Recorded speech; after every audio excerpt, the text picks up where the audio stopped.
नमस्कार, आप देख रहे हैं IBC 24 और हमारे खास कार्यक्रम सितारे हमारे में आप सभी का बहुत बहुत स्वागत है। मैं हूं आप सभी के साथ रचना नितेश और हमारे साथ स्टूडियो में मौजूद हैं ज्योतिषाचार्य पंडित प्रियेश्वर त्रिपाठी जी। पंडित जी, आपका बहुत बहुत स्वागत। नमस्कार।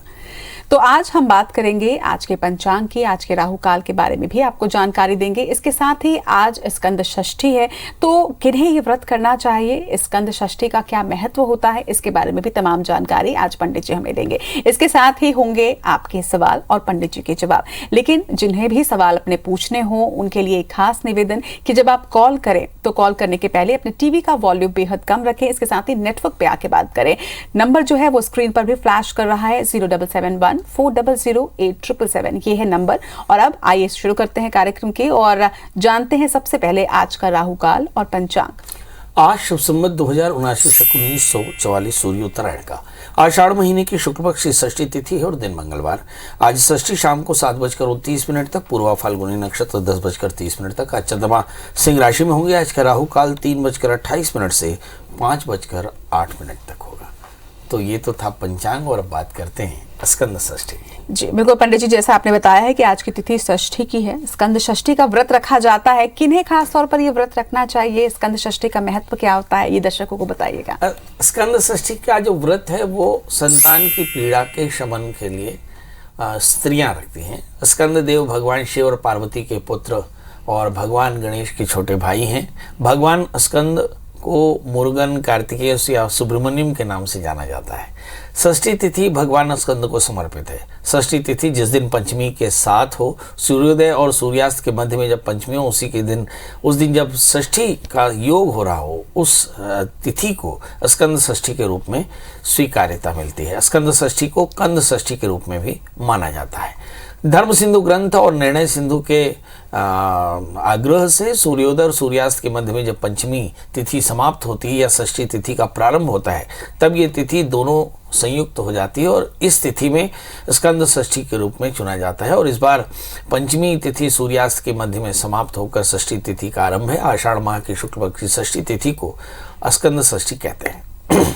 स्कंद षष्ठी के व्रत को लेकर के स्कंद पुराण और नारद पुराण में भगवान नारायण और नारद के संवाद में संतान प्राप्ति और संतान की पीड़ाओं को शमन करने वाले इस व्रत का विधान लिखा गया है।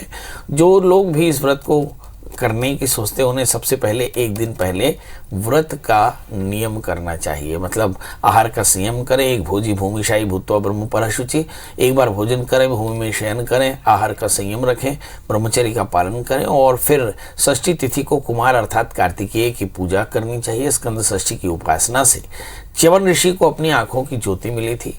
वहीं ब्रह्म वैवर्त पुराण में यह उल्लेख किया गया कि स्कंद षष्ठी की कृपा से प्रियव्रत का मृत शिशु जीवित हो उठता है।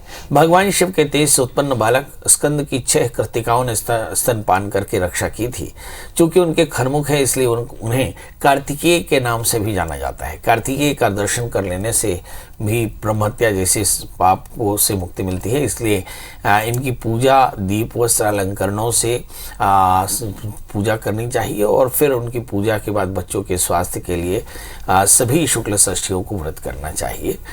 इस दिन भगवान शिव की सपरिवार पूजा की जाती है, भगवान लक्ष्मी नारायण की पूजा की जाती है। कार्तिकेय का चित्र तुलसी का पौधा गमले में लगा करके और विधिवत स्कंद षष्ठी को शिव परिवार की पूजा करनी चाहिए। ऐसा करने से संतान से संबंधित परेशानियां दूर होती हैं। जी पंडित जी, एक छोटा सा सवाल कि क्या स्कंद षष्ठी का व्रत उन्हें ही करना चाहिए जिनकी संतान है या फिर संतान प्राप्ति के लिए भी ये व्रत किया जा सकता है? हाँ, ये व्रत संतान प्राप्ति के लिए भी किया जा सकता है क्योंकि इस व्रत में संतान से संबंधित पीड़ा तो है ही है और संतान प्राप्ति के लिए भी इस व्रत को करना चाहिए। चलिए, तो जिन्हें संतान सुख चाहिए या संतान के जीवन को शुभ और सफल बनाना चाहते हैं उन्हें ये व्रत खास तौर पर करना चाहिए। अब रुख करते हैं अपने कॉलर्स का। सबसे पहले आज हमारे साथ भिलाई से मनीष जी जुड़ रहे हैं। मनीष जी, अपना सवाल पूछिएगा, इसके साथ ही अपनी जन्मतिथि, समय और स्थान बताइएगा। जी मैडम, नमस्कार। नाम? जी मनीष जी, बताएं डेट ऑफ बर्थ, टाइम और प्लेस। 3 नवंबर 1976। 3 नवंबर 1976 और समय? सवेरे 5:20 और जन्म स्थान? दुर्ग। जी बताइए, क्या जानना चाहते हैं? पंडित जी, मेरा काम 2 साल से मैं बंद किया हूँ, ट्रांसपोर्टिंग का काम था जी। और अब नया काम चालू करना है, ये कब चालू होगा और कौन सा नया काम चालू करूं कि जो मेरा आजीवन चले मेरे बेटे के आगे तक के लिए? वो आप नया काम करना कौन सा चाहते हैं? मेरे तो समझ में नहीं आ रहा सर, मैं क्या काम करूं। 2-3 काम है मेरे पास, पर चलिए आइए देखते हैं। कुछ नया काम करना है, सवाल यह है 2 साल से काम बंद है। आइए देखते हैं। आपका जन्मलग्न तुला राशि आपकी मीन है, बृहस्पति आपके अनुकूल हो चुके हैं, लग्न में बृहस्पति का भ्रमण है, तो ऐसा कह सकते हैं कि अब आपके अच्छे दिन शुरू हो गए। और इस अच्छे दिन की शुरुआत में आपको कुछ करना चाहिए। सवाल यह है कि तृतीयेश बृहस्पति आपके अष्टम स्थान में है, मनोबल बहुत ज़्यादा खराब है, और चतुर्थेश दशम स्थान में है। वाहन का काम, जो ट्रांसपोर्ट का काम करते थे, उसका स्वामी शनि है, और शनि की पूर्णदृष्टि चतुर्थ स्थान में बैठने के कारण वाहन का जो काम है, व्यापार, वो खत्म हो चुका। अब सवाल ये है कि क्या करना चाहिए। तो आपके लग्न में बैठे हुए हैं बुध, सूर्य, मंगल और राहु। ज़्यादा अच्छा होगा यदि आप कंस्ट्रक्शन मटेरियल का काम आप शुरू कर सकते हैं। इसमें भी वाहन का ही काम है, मगर इस पे कंस्ट्रक्शन मटेरियल का सेल परचेज आप कर सकते हैं, ये आपके लिए काफ़ी अच्छा रहेगा। इसके अलावा रियल एस्टेट का काम, टाइल्स का काम, या फिर आप पत्थरों का काम आप कर सकते हैं, ये आपके लिए काफ़ी अच्छा रहेगा। एक थोड़ी सी संभावना ये भी है कि आप चाहें तो मेडिसिन का भी काम कर सकते हैं, मगर उसके लिए आपके पास फार्मा लाइसेंस बहुत ज़रूरी है। सवाल ये है कि सब कुछ के बाद में भी परिस्थितियाँ कैसी रहेंगी। आइए देखते हैं। इस समय जो ग्रह दशाएँ चल रही हैं, उन ग्रह दशाओं को देखकर ऐसा लगता है कि जो बीते 2 सालों से परिस्थितियाँ थी वो बहुत अच्छी नहीं, क्योंकि शुक्र की महादशा में शुक्र का अंतर एग्जैक्टली 3 वर्ष से ज़्यादा, बल्कि 4 वर्ष के करीब करीब होने जा रहा है, जब आप काफ़ी ज़्यादा तनाव में हैं और किंग कर्तव्य है। इस समय सूर्य की अंतर्दशा है। बेहतर है कि आप मेडिसिन का काम करें या फिर आप बैटरियों का काम करें, ये आपके लिए काफ़ी फायदेमंद रहेगा। क्या करना चाहिए? आपको चाहिए कि लग्न में राहु पड़े हैं तो नित्य दत्तात्रेय कवच का पाठ करें, एक 4 कैरेट का पन्ना, 4 कैरेट का उपल धारण करें, बुधवार का व्रत करें, केले के वृक्ष की सेवा करें तो कल्याण होगा। चलिए, तो उम्मीद करते हैं कि इन उपायों के साथ आपके जीवन की परेशानियां जो है वो समाप्त होंगी और आपको जीवन में सफलता मिलेगी। अगले कॉलर की ओर रुख करें। रायपुर से हमारे साथ हिमांशु जी हैं। हिमांशु जी अपना सवाल पूछिएगा, जन्मतिथि, समय और स्थान बताइएगा। पंडित जी प्रणाम। जी प्रणाम, बताएं। पंडित जी, मैं अपने पुत्र के बारे में पूछना चाहता हूँ, बड़े लड़के के बारे में। थोड़ा जोर से बोलें। पुत्र, अपने बेटे के बारे में पूछना चाहता हूँ। जन्म तारीख 16 दिसंबर 1997। समय समय सुबह 4:30 बजे के लगभग। पंडित जी, उसका नाम तो स्कूल नाम है हिमांशु सिन्हा, लेकिन कैलाश के नाम से उसका कुंडली बना हुआ है। हाँ हाँ। उनके बारे में बताएंगे, उनके जीवन कैसे रहेंगे? अभी क्या करते हैं हिमांशु जी? अभी पढ़ाई कर रहे हैं, सिविल इंजीनियर के 8वां सेमेस्टर परीक्षा दिलाए हैं। एक बार तारीख फिर से बताएं इनकी। 16 दिसंबर 1997। और जन्म समय? जन्म समय 4:30 बजे के लगभग। सुबेरे या दोपहर में? सुबह सुबह सुबह। मतलब 15 की रात 16 का सवेरा। ये 4:30 बजे का है लगभग। जी जी। इसके जीवन कैसा रहेगा, इनके सर्विस का लगेंगे कि नहीं? चलिए आइए देखते हैं। आपने अपने बेटे का जन्म तारीख बताया, उसके हिसाब से मुझे नहीं लगता कि इसका नाम प्रहलाद होगा। एक बार फिर से आप अपनी तारीख करेक्ट कर लें, मुझे ऐसा लगता है ये ज़रूरी होगा, क्योंकि किसी भी बात को सुनने से पहले आपका डेटा ठीक रहे, ये ज़रूरी होगा। 16 दिसंबर 1997 में इसकी राशि कन्या नहीं पड़ती है और प्रहलाद आपका इसका नाम नहीं पड़ता है। एक बार फिर से तारीख करेक्ट कर लें, या फिर इन्फॉर्मेशन जो है, जो आपको पहले से थी, वो इन्फॉर्मेशन सही नहीं। आपके बेटे का जन्मलग्न वृश्चिक है, राशि इसकी मिथुन है, दूसरे स्थान में सूर्य बुध है, सिविल इंजीनियरिंग किया है इसने, तीसरे स्थान में शुक्र मंगल और गुरु हैं। बच्चे ने सिविल इंजीनियरिंग की है, यहीं पर उससे काफ़ी अच्छी अपॉर्चुनिटी मिल सकती है, मगर भाग्येश अष्टम स्थान में है, जीवन में संघर्ष काफ़ी ज़्यादा रह सकता है। इस समय जो दशाएं चल रही हैं, चंद्रमा की, मुझे ऐसा लगता है ये भाग्येश की दशा है। अगस्त 2022 के पहले कुछ अच्छी खबरें मिल सकती हैं, लाइफ के एस्टेब्लिशमेंट को लेकर के कुछ बेहतर हो सकता है, मगर इसके बाद राहु की दशा शुरू हो जाएगी सितंबर 2023 के बाद। ये थोड़ा सा पैनिक होगा और इस समय इन्हें अपने करियर को संभालने की ज़रूरत पड़ेगी। सवाल यह है कि इस समय करना क्या चाहिए। तो राहु की दशा में राहु की शांति के लिए विधिवत रुद्राभिषेक कराएं, इनको एक 8 कैरेट का इटालियन मूंगा, 4 कैरेट का पुखराज पहनाएं। बच्चे से कहें कि सोमवार का व्रत किया करें, भगवान शिव का पूजन किया करें, भगवान शिव को धतूरे का फूल चढ़ाया करें। ऐसा करने से उसे जल्दी सफलता मिलेगी। चलिए, अगले कॉलर की ओर रुख कर रहे हैं। जगदलपुर से कमला जी हमारे साथ हैं। कमला जी अपना सवाल पूछिएगा। प्रणाम पंडित जी। जी प्रणाम। बेटी के बारे में पूछना था। ओजस्वी शर्मा, 14/10/2003, जन्म स्थान जगदलपुर, सुबह 12:55 पे। सुबह मतलब रात को? सुबह 12:55 पे, सुबह 12 बजकर जगदलपुर बस्तर 55। नहीं, जगदलपुर बस्तर जगह बता रही हैं वो। समय एक बार फिर से बताइएगा कमला जी। 12:55। 12:55। जी जी। रात के? नहीं, दिन में। दिन के 12:55। जी जी। मेरी बच्ची मतलब आगे कुछ करना चाहती है, जैसे PSC करना चाहती है, पुलिस डिपार्टमेंट में जाना चाहती है, तो भविष्य कैसा रहेगा? अभी फर्स्ट ईयर में है और थोड़ा चिड़चिड़ाती भी, गुस्सा भी जल्दी हो जाती है। पंडित जी थोड़ा बताइएगा। ये अभी पढ़ाई क्या कर रही हैं? फर्स्ट ईयर में है। फर्स्ट ईयर क्या? टेक्नोलॉजी ली है, साइंस में। फर्स्ट ईयर क्या? साइंस। हाँ, साइंस में पढ़ाई कर रही साइंस हैं। लेकर के पढ़ रही है। चलिए आइए देखते हैं। इनका जन्मलग्न मकर है, इनकी राशि वृषभ है, भाग्येश भाग्य स्थान में बैठे हैं, दशम स्थान में शुक्र केतु, धन स्थान में मंगल एकादशी होकर के धन स्थान में। मुझे ऐसा लगता है पुलिस की सर्विस इनके लिए काफ़ी अच्छी रहेगी, तो इन्हें थोड़ा सा वर्कआउट करना चाहिए, पुलिस सर्विसेज के लिए तैयारी करनी चाहिए। ये इनके लिए काफ़ी अच्छा रहेगा। एक 4 कैरेट का पन्ना, 4 कैरेट का ओपल धारण करें, या 4 कैरेट का जामुनिया, 4 कैरेट का ओपल धारण करें। शुक्रवार का व्रत किया करें, दुर्गा जी की पूजा किया करें, घी और चीनी का दान करें, इनसे काफ़ी फायदा होगा। जी चलिए अगले कॉलर भिलाई से हमारे साथ प्रकाश जी हैं, अपना सवाल पूछेगा। प्रकाश जी, हमारी आवाज मिल रही है आपको? हाँ मिल रही है। पंडित जी फटाफट बताएं डेट ऑफ बर्थ, टाइम और प्लेस। ये मेरे लड़के का पता करना है, उसकी शादी में विलम्ब हो रहा है। उसका नाम है नीतीश, डेट ऑफ बर्थ है 10/10/88। 10/10/88, समय है रात्रि 11:29। जन्म स्थान भिलाई। जी, क्या जानना चाहते हैं? जानना चाहता हूँ कि उसकी शादी में विलम्ब हो रहा है। वो प्राइवेट सेक्टर में इंजीनियरिंग सर्विस भी करता है।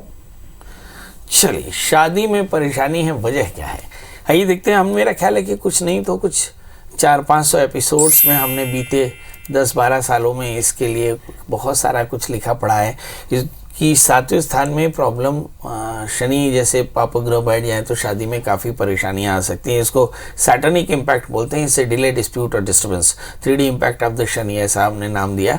इस बच्चे का जन्मलग्न मिथुन है, इसकी राशि कन्या है, 7वें स्थान में शनि है, यानी शादी से पहले एक छोटा सा अर्क विवाह कराना होगा। अर्क विवाह रविवार, शनिवार या हस्त नक्षत्र में किया जाने वाला आध्यात्मिक उपक्रम है, जिसे नांदीमुख श्राद्ध के साथ में किसी विद्वान आचार्य के निर्देश में कराना चाहिए। सवाल यह है कि क्या इस बच्चे की शादी जल्दी होगी? जी, इस बच्चे की शादी अप्रैल 2023 से पहले पक्के तौर पर हो जाएगी। इसका मतलब इस बच्चे के विवाह का योग नवंबर से लेकर के और फरवरी के बीच में होगा। तो जल्दी से अर्क विवाह करा लें। एक बच्चे को एक 4 कैरेट का पन्ना, 4 कैरेट का ओपल धारण कराएं। बच्चे से कहें कि शनिवार का व्रत किया करें, नमक तेल का त्याग किया करें और नित्य दत्तात्रेय कवच का पाठ किया करें, इससे बहुत फायदा होगा। जी, एक बार फिर से कॉलर्स का रुख कर रहे हैं। हमारे साथ इंदौर से मेहर जी इस वक्त जुड़ रहे हैं। मेहर जी, अपना सवाल पूछेगा। राम राम गुरुजी। गुरुजी, मुझे अपनी बेटी के बारे में पूछना है। उसका डेट ऑफ बर्थ जी, है 18 दिसंबर 2021। एक बार फिर से बताएं। 18 दिसंबर 2021। जन्म समय सुबह 11:03। जन्म स्थान इंदौर। जानना क्या है? बच्ची का भविष्य कैसा रहेगा? आप क्या करती हैं? जी, मैं अभी हाउसवाइफ हूँ। जब कुछ करती थी तो क्या करती थी? जी, डिफेंस में ऑफिसर थे। जी, डिफेंस में ऑफिसर थे। Very good. चलिए, बेटी का भविष्य कैसा रहेगा? इस बच्ची का जन्मलग्न कुंभ है और इसकी राशि वृषभ है। लग्न में बृहस्पति है। बच्ची बेहद इंटेलिजेंट होगी। इस बच्ची का एकादशी बृहस्पति 11वें स्थान में सूर्य बुध, दशम स्थान में मंगल केतु, चौथे स्थान में चंद्रमा राहु और 12वें स्थान में शुक्र शनि। ये बताते हैं कि इस बच्ची का भाग्य बड़ा बली है। राहु और केतु के बीच में जरूर सारे ग्रह पड़े हैं, इसलिए आपको चाहिए कि आप भगवान शिव की उपासना इस बच्चे के अच्छे करियर के लिए करती रहें। बच्ची बेहद इंटेलिजेंट होगी। चूंकि तृतीयेश मंगल दशम स्थान में, इसलिए माता की तरह इसका भी इंटरेस्ट फौज में और पुलिस की सर्विसेज में हो सकता है। 11वें स्थान में सूर्य बुध है, बहुत अच्छा प्रशासनिक समझ भी होगी। तो ऐसा मान सकते हैं कि आने वाले दिनों में इस बच्ची को यूपीएससी के एग्जामिनेशंस दिला करके आप बहुत अच्छा करियर बना सकती हैं। मतलब इस बच्ची का भविष्य आगे आने वाले दिनों में काफ़ी अच्छा रहेगा। क्या कोई सावधानी रखनी चाहिए? निश्चित तौर पे इस बच्चे के राहु और केतु के बीच में ज़्यादातर ग्रह फंसे पड़े हैं, इसलिए माता पिता को चाहिए कि इस बच्चे के अच्छे भविष्य के लिए नियमित रूप से भगवान शिव का उपासन करते रहें। इस बच्ची को अगर अच्छा लगे तो एक 4 कैरेट का पन्ना और 4 कैरेट का ओपल इसका पेंडेंट आप पहना दे तो फायदा होगा जी। चलिए, भविष्य की शुभकामनाओं के साथ रुख करेंगे दूसरे कॉलर का। उज्जैन से चित्रलेखा जी हमारे साथ है। चित्रलेखा जी अपना सवाल पूछेगा, साथ ही जन्मतिथि, समय और स्थान बताइएगा। जय श्री महाकाल जी। जय श्री महाकाल। बताएं डेट ऑफ बर्थ। हाँ, 14/4/62। 14/4/62। ये किसका है? ये मेरा है। जन्म समय? शाम को 7:35 उज्जैन। और जानना क्या चाहते हैं? मैं भाई के साथ रहती हूँ, माता पिता शांत हो गए हैं, तो मेरा भविष्य कैसा रहेगा? भाई की और मेरा विचार तो मिलते नहीं है, और मेरे कैलाश मानसरोवर धाम की यात्रा का योग है क्या भविष्य में? बहुत सारे प्रश्न एक साथ। सबसे पहले, मैं भाई के साथ रहती हूँ। आपका तृतीयेश बृहस्पति पंचम स्थान में और भाग्येश बुध जो है वो 6ठे स्थान में है। तो यदि भाई बड़े हैं या भाई छोटे हैं, मुझे ऐसा लगता है कि यदि भाई छोटा है तो निश्चित तौर पर आपको छोटे भाई का सहयोग मिलने वाला, पर अगर भाई बड़े हैं तो निश्चित तौर पर आप जानिए कि आपको थोड़ी सी अपने भाई के साथ में परेशानी ज़रूर हो सकती है। अब दूसरा प्रश्न, क्या आप कैलाश मानसरोवर की यात्रा कर पाएंगे? यात्राएं ज़रूर हैं आपके। चतुर्थे शनि स्वग्रही हैं, कैलाश मानसरोवर की यात्रा आप ज़रूर कर पाएंगे।